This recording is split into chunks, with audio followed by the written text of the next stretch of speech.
కూటమి ప్రభుత్వం అధికారంలోకి వచ్చిన తర్వాత తొలిసారి ఓపెన్ అయ్యారు జనసేన అధినేత పవన్ కళ్యాణ్. సో ఆంధ్ర నుంచి బ్రేకింగ్ వస్తోంది. TV9కి ఇచ్చిన ఎక్స్క్లూజివ్ ఇంటర్వ్యూలో కీలక విషయాలు వెల్లడించారు ఆయన. ఏపీ లిక్కర్ స్కామ్ మొదలు జగన్ బెంగళూరు నివాసం వరకు అన్ని విషయాలపై స్పందించారు పవన్ కళ్యాణ్.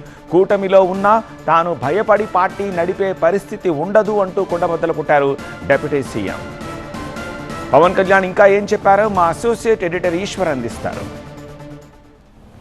సాధారణంగా సినిమాల్లో డిప్యూటీ సీఎంని చూస్తుంటాం, కానీ నిజంగానే ఒక ఏపీ డిప్యూటీ సీఎం ఒక సినిమాలో నటిస్తే అన్నది అది జనరల్గా అఫ్కోర్స్ ఇప్పటికే ఆ ఎక్స్పీరియన్స్ చాలా ఉంది. కానీ ప్రస్తుతం మనతో హరిహర వీరమల్లు రిలీజ్కి రెడీగా ఉన్న నేపథ్యంలో ఏపీ డిప్యూటీ సీఎం మనతో ఉన్నారు.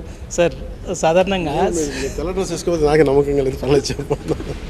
సాధారణంగా సినిమాల్లో చూస్తుంటాం డిప్యూటీ సీఎం రోల్ కానీ సీఎం రోల్ కానీ చాలా క్విక్గా యాక్ట్ చేస్తూ, లేకపోతే ఒకే ఒక లైన్ మూవీస్ కానీ ఇలా చాలా చూసాను సార్ కదా. సో దానికి ఎట్లా ఉంది సార్, ఆ డ్యూయల్ రోల్ ఎలా అప్లై? చాలా ఆర్గానిక్గా ఉంది, చాలా సహజంగా ఉంది. అంటే ఇది కష్టపడి ఈ స్థాయికి వచ్చింది కదా, అందువల్ల ఏంటంటే మనకేదో ఇచ్చినట్టు ఉండదు, సడన్గా ఆకాశం నుంచి ఊడిపోయినట్టు ఉండదు, నలిగి వచ్చాం కాబట్టి సహజంగా ఉండదు. అంటే దీనివల్ల ఎక్కువగా తీసుకునేది ఏమి ఉండదు, కానీ కృతజ్ఞత ఉంటుంది. అంటే మనం భగవంతుడు మనకి తట్టుకునే శక్తిని ఇచ్చాడు, నిలబడే శక్తిని ఇచ్చాడు, దానికి కృతజ్ఞత. సాధారణంగా పవన్ కళ్యాణ్ అంటే ఖుషి లాంటి సినిమాలో లేకపోతే చాలా యాక్టివ్గా మిమ్మల్ని ఊహించుకునే రోల్ వేరే ఉంటుంది, ఒక క్రేజియస్ట్గా అలా. సో ఇది కంప్లీట్గా డిఫరెంట్గా ఉన్నట్టుంది సార్. మనం బ్యాటిల్ ఫర్ ధర్మ అని పెట్టినట్టుంది దీనికి సంబంధించి. సో అంటే యాక్చువల్లీ అంటే ఈ టైటిల్స్, ఈ సబ్ టైటిల్స్ ఇవన్నీ ఏంటంటే వెళ్ళే ప్రాసెస్లో వచ్చినవి. క్రిష్ గారు ఫౌండేషనల్ స్క్రీన్ ప్లే చేశారు, అంటే మూల కథ కానీ లేదంటే హరిహర వీరమల్లు కానీ ఇవన్నీ చేసినవి. అంటే బేసిక్లీ స్టార్ట్ ఇది ఒక ఎంటర్టైన్మెంట్ ఫిల్మ్, ఒక పీరియాడికల్ హైస్ట్ డ్రామా. అంటే ఒక కరెక్ట్గా చెప్పాలంటే ఒక పీరియాడికల్, ఒక బర్గ్లరీ. అదేంటి ఒక కోహినూర్ వజ్రం, మనందరికీ తెలిసిన కోహినూర్ వజ్రం మన భారతదేశంలో దొరికిందని తెలుసు, కానీ భారతదేశంలో ఎక్కడ దొరికిందని కాదు తెలియదు ఎవరికి, ఎక్కువ మంది తెలియదు, రీసెర్చ్ చేసి తప్ప. అలాంటి కొల్లూరు వజ్రం మన విజయవాడలోని కృష్ణా తీరంలో కొల్లూరులో దొరికింది. అది మన నిజాం నవాబు దగ్గరికి వెళ్ళి అక్కడి నుంచి అది ఢిల్లీ కోటకు కూర్చుంది. ఆ పరంపర ఔరంగజేబ్ దాకా కొనసాగింది. ఔరంగజేబ్ లాంటి నియంత పాలిస్తున్న సమయంలో మన వజ్రాన్ని మనం తెచ్చుకోవాలి, ఆ దొంగిలించాలి. ఎలా వాడు వెళ్ళి ఎందుకు ఇమ్మంటే ఇవ్వడు కదా, దొంగిలించాలి. ఎలా వాడు నరహంతకుడు, నియంత. సో నాకు ఆ కాన్సెప్ట్ నచ్చింది. అట్లాంటి అంటే మనం కరెంట్ పొలిటికల్గా చూస్తే ఆంధ్రప్రదేశ్ పాలిటిక్స్ అన్న నరేట్ అది ఈక్వల్ అయ్యే అవకాశం కనిపించిందా? అట్లాంటి సిమిలర్ సినిమా ఒప్పుకున్నప్పుడు అసలు అంటే 17 కదా, అప్పుడు అసలు వీళ్ళ ప్రభుత్వం కూడా లేదు కదా. అంటే మీరు అంటుంది నాకు అర్థమవుతుంది, కానీ దీనికి నేను సినిమా కథ నాకు చెప్పినప్పుడు 2017 సారీ అంతేనా 2017. సో దాంట్లో అసలు ఎక్కడ వీళ్ళ ప్రభుత్వం లేదు. అంటే ఇదేంటి, అందుకంటే ఔరంగజేబ్ని ఎవరితో కంపేర్ చేయాలి అంటే చాలా ఎవరైనా కంపేర్ చేద్దాం అనుకున్నా కానీ ఔరంగజేబ్ దురాఘాతాలు ఇంకెవరు చేయలేదు. సో అందుకని ఔరంగజేబ్తో కంపేర్ చేసే అంత స్థాయి వ్యక్తులు కాదు ఎవరు. అంటే అంటే అంత స్థాయి క్రూరత్వం చేస్తే ప్రజాస్వామ్యం ఎక్కువది కాబట్టి ఆ స్థాయికి ఎవరు వెళ్ళారు. కానీ మన స్థాయిలో ఏదో ఉండొచ్చు అది, కానీ మరి ఆ కంపారిజన్ అందుకే నేను బేసిక్గా ఆ ప్యారలల్స్ డ్రా చేయను. సినిమా అనేది నాకు ఎప్పుడు కూడా అది బేసిక్గా ఎంటర్టైన్మెంట్. అంటే దానివల్ల ఆనందం రావాలి, కొంత ఏదో నేర్చుకోగలగాలి. కానీ ఎంటర్టైన్మెంట్ అనే పదాన్ని నేను నమ్ముతాను. కానీ సినిమా నుంచి పాలిటిక్స్లోకి వచ్చిన స్టార్స్ ఖచ్చితంగా పొలిటికల్గా వాళ్ళకి బెనిఫిట్ అయ్యేదో, లేకపోతే అట్లాంటి రోల్స్ ప్లే చేసిన నేపథ్యం గతంలో కనిపించింది, ఎన్టీఆర్ నుంచి కనిపించింది, జయలలిత నుంచి కనిపించింది. మన సినిమాలు చేసినంత మాత్రాన అంటే సినిమాలో నాకు తెలుసు కదా, నేను 2 సైడ్స్ చూసినాను కదా, నలుగు వచ్చినాను కదా. సో నేనే నమ్ముతాను సినిమాలో చేసి, ఇప్పుడు మీరు అనేది ఏంటి, లీడర్ లాంటి సినిమా చేసి అలాంటి పని చేస్తే వెంటనే ముఖ్యమంత్రి అయిపోవచ్చు, అదే కదా, అలా అవ్వదు, అలా జరగదు. అక్కడ చప్పట్లు కొడతారు బాగా తీస్తే, లేదంటే అంతే తప్ప కూర్చోబెట్టి దాన్ని మెచ్చి ఎవరు ఓట్లు లేరు. అంటే ఒక నాయకుడిగా ఎమర్జ్ అవ్వాలంటే మళ్ళీ నువ్వు క్షేత్రస్థాయిలో తిరగాలి, ప్రజాక్షేత్రంలో తిరగాలి, నలగాలి, తిట్టించుకోవాలి. కుదిరితే కుదరచ్చు, లేదంటే రాలిపోవచ్చు. నేనేమో రాలిపోవడానికి సిద్ధపడి కూర్చాను పాలిటిక్స్, అది నా పిచ్చి. నేను ఫస్ట్ నుంచి అదే చెప్తాను సార్, నేను అన్నిటికీ సిద్ధపడే వచ్చాను, దేనికైనా నా ప్రాణత్యాగాలకైనా సిద్ధపడి వస్తుంది రిపీటెడ్గా. సో అది నా ఇష్టం. అదంటే అది అంటే అంత చేస్తే కానీ అంటే నేను నా కమిట్మెంట్ అంత పిచ్చి ఉండదు నాకు. అంటే నేను చెప్పేది అంటే నేను ఒక సినిమా చేస్తున్నప్పుడు ఒక తొలి ప్రేమ లాంటి సినిమా చేస్తున్నప్పుడు ఒక చిన్న లవ్ స్టోరీ దానికి ఏదో యాక్షన్ సీక్వెన్స్ కూడా కాదు, యాక్సిడెంట్ అయ్యి కారులో ఇరుక్కుంటారు, వెళ్ళి కారులో కూర్చొని నేను దిగిపోతే ఇంకొకళ్ళు ఎవరు యాక్టర్స్ ఎక్కితే అంటే బాడీ డబుల్స్ ఎక్కితే ఆ వ్యాన్ లోయలో పడిపోయింది. లక్కీగా అదృష్టవశాత్తు వాళ్ళు బయటపడ్డారు, కానీ ఆ వ్యాన్లో నేను ఉండాల్సింది, ఆ కారులో నేను ఎక్కి కూడా దిగిపోయాను. అని నాకేమనిపించింది, ఒక చిన్న సినిమా కోసం మనం ప్రాణాలు ఎప్పుడూ పోతాయి, అలాంటిది నువ్వు నమ్మాలి. అది నేను అనేది జనం కోసం నేను చేయను. ఇది ఏంటంటే ఇది రైట్ కాదు కదా అనుకున్నాను. దానికోసం నేను బతికేలా ఆ ప్రాసెస్లో నేను నిలబడతాను తప్ప అందుకని అంత కమిటెడ్గా మాట్లాడుతాను. డిప్యూటీ సీఎంగా ఫస్ట్ మూవీ చాలా ఎక్స్పెక్టేషన్స్ ఉంటాయి. దాదాపు 5 ఏళ్ళుగా తీసిన 5 years పెట్టినట్టుంది డిఫరెంట్ రీజన్స్తో. సో చాలా కాంప్రమైజ్ అవ్వాల్సి వచ్చింది, లొకేషన్స్ కావచ్చు, చాలా విషయాలు అవ్వలేదు, కానీ మీ టైం కావచ్చు, మీ షెడ్యూల్స్, మెయిన్ షెడ్యూల్స్ వల్ల కాంప్రమైజ్ అవ్వాలి, బట్ క్వాలిటీలో కాంప్రమైజ్ అవ్వాలి. Exactly quality what ever they wanted to do it they చేయొచ్చు. మూవీ చూసారు కదా సార్, త్రివిక్రమ్తో కలిసి చూసినట్టున్నారు. చూస్తూ ఉన్నాను. ఎట్లా ఉంది సార్ ఫైనల్? అంటే నేను సినిమా చేసేవాడిని నాకు తెలుస్తూ ఉంటుంది కదా, అంటే మెయిన్ వెరీ టైట్ ఎడిట్ ఉంటుంది. అంటే గంట కరెక్ట్గా చెప్పాలంటే రన్నింగ్ టైం వెళ్ళి అరౌండ్ 2 గంటల 35 నిమిషాలు, 2 గంటల 33 నిమిషాలు ఉంటుంది. కృష్ణ గారు ఒరిజినల్గా స్క్రీన్ ప్లే రాసాం 4.5 గంటలకు రాశాను. ఆ తర్వాత మేము స్క్రీన్ ప్లే అడాప్టేషన్స్ అన్నీ చూసుకున్న తర్వాత అది 2 భాగాలుగా తీయాలని నిర్ణయించుకున్నాం. సో దీంట్లో ఎక్కడ కూడా ఇట్స్ కైండ్ ఆఫ్ అంటే fast paced action film, adventure film, kind of travel adventure అనుకోండి. ఫస్ట్ పార్ట్ అంతా ఒక్క చోట మటుకు you can see the glimpses of జిజియా.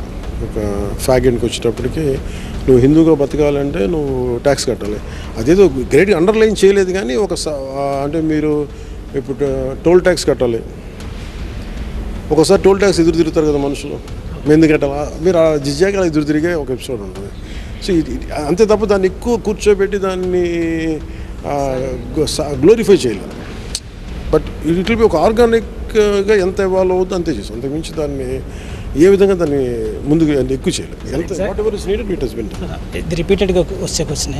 ఇంకో 2 సినిమాలు ఉన్నట్టున్నాయి ఇప్పుడు, కొన్ని ఓజీ కావచ్చు, ఉస్తాద్ భగత్ సింగ్ అయిపోయింది, 2 అయిపోయింది. ఓన్లీ ఒక దీనివల్ల లాస్ట్ 4 days ఈ ప్రమోషన్ వల్ల నేను, లేదంటే నేను 31st అయిపోయింది, దానివల్ల ఇంకొక 3 రోజులు ఎక్స్టెండ్ అవుతుంది.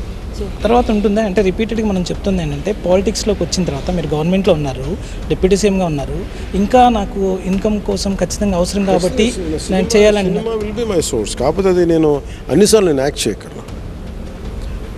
అది నేను ప్రొడక్షన్ కూడా చేయొచ్చు కదా, నేను ప్రొడ్యూస్ కూడా చేయొచ్చు కదా, అందువల్ల నేను మోర్ ఎలిమెంట్ ప్రొడక్షన్. నేను ఇప్పుడు ఆలోచన ఉంది సార్, ఇప్పుడు వెంటనే చేస్తాను, ఉన్న పరిస్థితులకి ఖచ్చితంగా చేస్తాను. కొత్త బ్యాండ్ ఏమైనా పెట్టబోతున్నారా? లేదు, ఆల్రెడీ నాకు ఉన్న బ్యాండ్ ఉన్నాయి, పవన్ కళ్యాణ్ క్రియేటివ్ వర్క్స్. దాన్ని నేను యాక్టివేట్ చేయకుండా వదిలేశాను పొలిటిక్స్ వల్ల. ఇప్పుడు లాస్ట్ 10 years నుంచి 15 years నుంచి I think now I will do it. Great sir.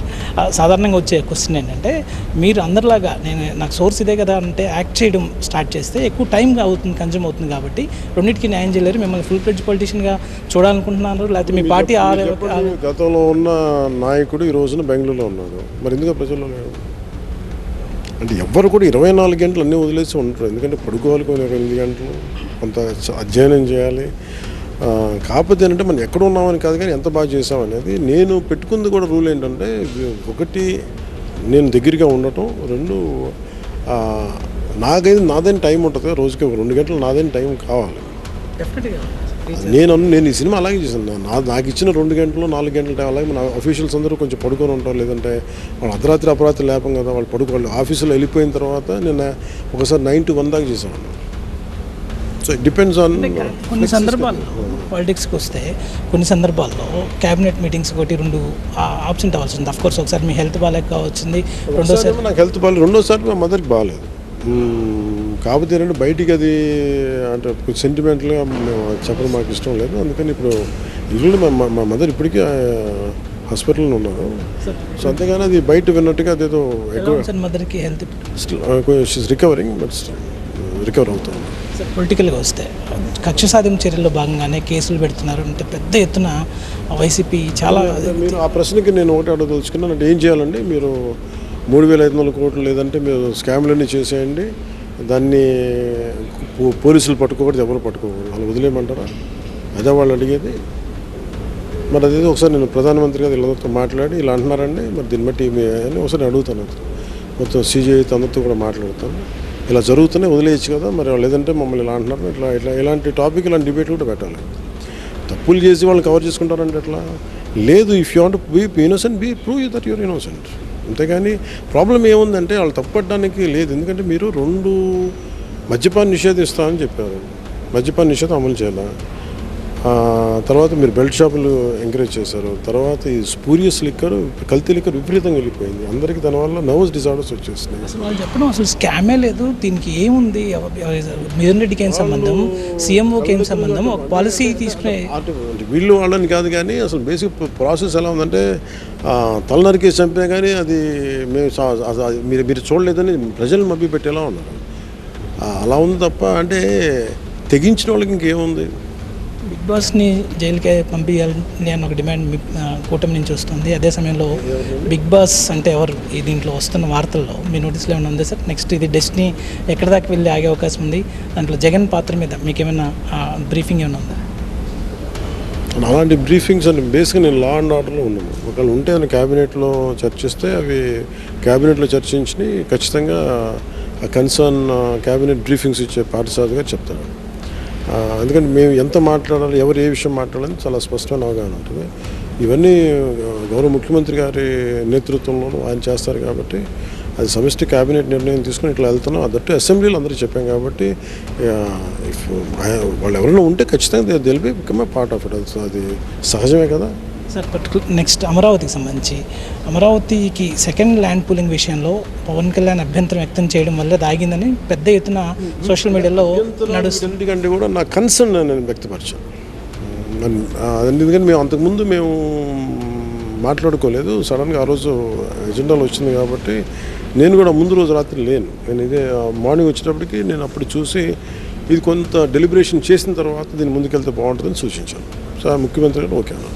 So ఏంటి సార్ కన్సర్న్ అంటే ఈ ఫస్ట్ ఇచ్చిన అది కూడా అంటే ఫస్ట్ ల్యాండ్ పూల్ చేసిన ఏదైనా సరే కంప్లీట్గా అందరికి న్యాయం జరుగుద్ది. వాళ్ళ భయ ఒకసారి ఏమైతే పర్సెప్షన్, ఇప్పుడు వీళ్ళకి ఏమీ లేని చోటకి వీళ్ళు ఇంత భయప్రాంతం చేస్తారు. ఇది ఇలాంటి చిన్న సాగిస్తే వీళ్ళు వాళ్ళు ఎలా అంటే భయాందోళన గురి చేస్తారు రైతాంగా అని చెప్పి అది కూడా నాకు కన్సర్న్ తెలియజేస్తాను. నాగబాబు గారిని మినిస్ట్రీలోకి తీసుకుంటామని చెప్పి అప్పట్లో చెప్పడం జరిగింది. ఏంటి దాని మీద నిర్ణయం మార్చుకున్నారా? లేదు పాప ముఖ్యమంత్రి గారు చాలా సంసిద్ధంగా ఉన్నారు, ఆయన చేతుల్లో ఉంది, ఆయన చేశారు.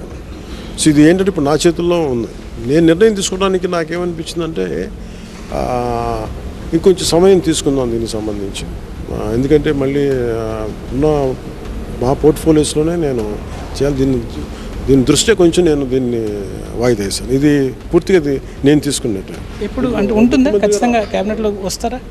అది నేను తీసుకుంటాను, ఆ నిర్ణయం తీసుకోవాలి. ఎందుకంటే మేము ముందు పార్టీని ఎక్స్పాన్షన్ చేసి నాగబాబు గారు ఎట్లా ఉండాలి ఏంటి అనేది నాకు మెయిన్ గోల్, ఆయన ఎమ్మెల్సీగా ఉండాలండి. అది కంప్లీట్గా ఫుల్ఫిల్ చేసాం. అక్కడి నుంచి అవసరాన్ని బట్టి దాన్ని ముందుకు తీసుకెళ్తాం. అదే సమయంలో సార్ పార్టీకి సంబంధించిన నేతలు మేమేం చేసినా తప్పు అంటున్నారు. టీడీపీ నేతలు పెద్ద ఎత్తున ప్రాబ్లం, వాళ్ళు ఏం చేసినా ఏమనట్లేదు. కానీ నిన్న బొలిశెట్టి కూడా మాట్లాడితే ఎమ్మెల్యే మేము చేస్తే మా అధినేతనికి సమాధానం చెప్పుకోలేకపోతున్నాం అంటూ చెప్పడం జరుగుతుంది. దీన్ని ఎట్లా చూస్తే వాళ్ళని కొంతమంది సస్పెండ్ చేస్తున్నారు అన్నట్టుగా, ఊరికే సస్పెండ్ చేస్తున్నారు లేకపోతే ఇబ్బంది పెడుతున్నారు. అలాగే జెన్యూన్గా అంటే నేను వన్ థింగ్ చాలా స్పష్టత ఉన్నాను ఏంటంటే పార్టీని రన్ చేసే ప్రాసెస్లో నేను భయపడి పార్టీని నడపలేదు. నాకు అధికారం రాకపోయినా పర్లేదు, నేను ఓడిపోయినా పర్లేదు, కానీ నేను బలంగా లేని సమయంలో అంటే నేను బలహీనంగా నేను పార్టీని నడపడం నాకు ఇష్టం. నాకు మనుషులు లేకపోయినా పర్లేదు. ఇది నాకు మొదటిసారి కాదు, ఇది ఆఖరిసారి అవ్వబోదు. గతంలో కూడా చాలామంది వచ్చి వెళ్ళిపోయినప్పుడు నన్ను ఇలాంటి ఆమ్ ట్విస్టింగ్ ఉంటే నాకేం చెప్తానంటే మనం గొడవపడి ఎందుకు ఉండటం పార్టీలో, మీరు సంతోషంగా మీ దారులు మీరు చూసుకుని ఆ దారి నేను చూసుకుంటాను. I'm very clear about it. అలాగే ఎవరన్నా సరే పార్టీ నియమావళి ఉంటుంది. మనందరం ఒక బేసిక్ గైడ్ లైన్స్తో ఉంటాం. ఇంకా మనం పెట్టుకున్న గైడ్ లైన్స్ని మనమే అతిక్రమించి పెట్టుకున్నప్పుడు ఖచ్చితంగా అది మొదటిసారి అయితే చేయను, రెండోసారి అయితే చేయను, కానీ ఇయర్స్ టుగెదర్ రిపీటెడ్గా చేస్తే మటుకు if that will it is a concern for the party. So that will be very strong on that. Janasena విస్తరణ మీద కూడా ఫోకస్ చేస్తున్నారు. జనసేన విస్తరణ కంటే ఉన్న వ్యవస్థని బలోపేతం చేయాలి. ఉన్న నాయకులందరికీ వారి కన్సర్న్స్, మా క్రియాశీల కార్యకర్తలు కావచ్చు, పార్టీ మెంబర్స్ కావచ్చు, actively I want engage them and I want to include them. I will take the అంటే వాళ్ళందరినీ అభిప్రాయాలు పరిగణలో తీసుకొని ముందుకెళ్దాం. Thank you sir. Pawan Kalyan ఖచ్చితంగా అనేక విషయాలని TV9తో పంచుకున్న ప్రయత్నం చేశారు. అలాగే తాను మూవీల్లో ఇకపైన నటించాలో లేదో తర్వాత సంగతి, కానీ మూవీ ప్రొడక్షన్ యూనిట్ని అప్పటికే పవన్ కళ్యాణ్ క్రియేషన్స్ పేరు మీద స్థాపించాను, దాని మీద మరికొన్ని సినిమాలని భవిష్యత్తులో తీసే ప్రయత్నం చేస్తానని చెప్తున్నారు. అదే సమయంలో నాగబాబుని క్యాబినెట్లోకి తీసుకునే అంశం మీద కూడా ఆయన చాలా స్పష్టమైన అభిప్రాయాన్ని వెల్లడించారు. నాగబాబుని క్యాబినెట్లోకి తీసుకోవాలా లేదా అన్నది ముఖ్యమంత్రి సిద్ధంగా ఉన్నారు, కానీ దానిపైన నేనే అనేక పర్మిటేషన్స్ అండ్ కాంబినేషన్స్ని పరిగణలోకి తీసుకున్న తర్వాత వాటిని ఏం చేయాలని దాని మీద ఒక నిర్ణయం తీసుకునే ఆలోచన చేస్తున్నా అని చెప్తున్నారు. అలాగే మిగతా అంశాలన్నింటినీ కూడా ఏదైనా ప్రస్తుతం అనేక మందిలో ఉన్న సందేహాలకు సంబంధించి అవన్నీ కేవలం స్పెక్యులేషన్సే. వాస్తవంగా ఆ పరిస్థితులు కలిగినప్పుడు, ఆ పరిస్థితులు వచ్చినప్పుడు ఎలా స్పందించాలో వాటికి ఆ టయానికి స్పందించే అవకాశం ఉంటుందని పవన్ కళ్యాణ్ చెప్తున్న నేపథ్యం కనిపిస్తుంది. సురేష్తో ఈశ్వర్, టీవీ 9 మంగళగిరి నుంచి.